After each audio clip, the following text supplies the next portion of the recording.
এবার ভক্ত হয়ে আসবে। দেখুন, আমার ভগবান নদিয়ায় আসলেন তিনটি কারণে। এক, হরিনাম বিতরণ করবার জন্য। দুই, এই কলিযুগকে উদ্ধার করবে বলে। তিন, রাধা প্রেমের ঋণ শোধ করবে বলে আমার ভগবান নদিয়ায় আসলে। রাধারানী যেমন আমার গোবিন্দকে ভালোবেসেছিল, আমার গোবিন্দকে ভালোবেসে সারা বৃন্দাবনে কৃষ্ণ কলঙ্কিত হয়েছে। আমার ভগবান মনে মনে চিন্তা করলো যে রাধারানী আমাকে ভালোবেসে কৃষ্ণ বলে কেঁদে, কৃষ্ণ বলে ডেকে কি সুখ পায়, সারা বৃন্দাবনের মানুষ তাকে কৃষ্ণ কলঙ্কিনী বলে, তথাপি সে আমাকে ভালোবাসে। একদিন রাধারানীকে জিজ্ঞেস করেছিল, রাধে, আচ্ছা রাধে, তুমি আমাকে ভালোবেসে কি সুখ পাও বলো তো?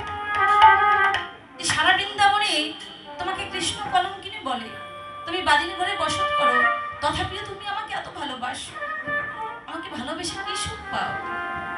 রাধারানী বলেছিল, প্রভু, তুমি যদি সেই সুখ জানতে চাও, আস্বাদন করতে চাও, তাহলে দয়াময় ভগবানের আসনে থাকলে তো বুঝতে পারবে না।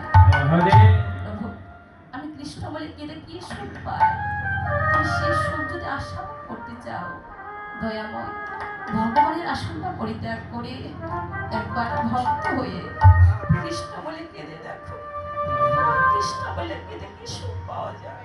কৃষ্ণ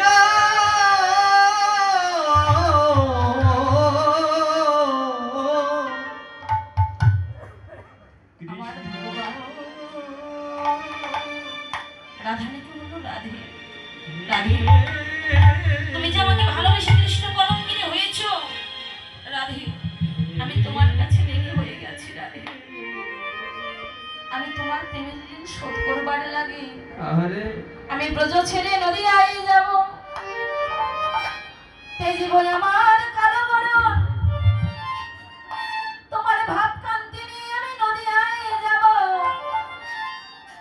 নদিয়ায় গিয়ে আমি গৌর হব। আমি গৌর হয়ে কি করব জানো? নদিয়ার পথে পথে, নদিয়ার দাঁড়ে দাঁড়ে তুমি যেমন কৃষ্ণ বলে কেঁদে বেড়াও, তুমি যেমন কৃষ্ণ বলে ধোলায় পড়ে গড়াগড়ি যাও, ও গো রাধে,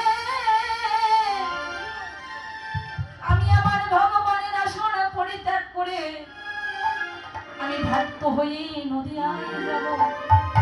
নদিয়ায় গিয়ে কি করব জানো রাধে? তোমার ওই প্রেমকে গুরু করে, তোমার ওই চরণকে এই হৃদয়ে ধরে আমি কি করব জানো রাধে? ওই আমি কৃষ্ণ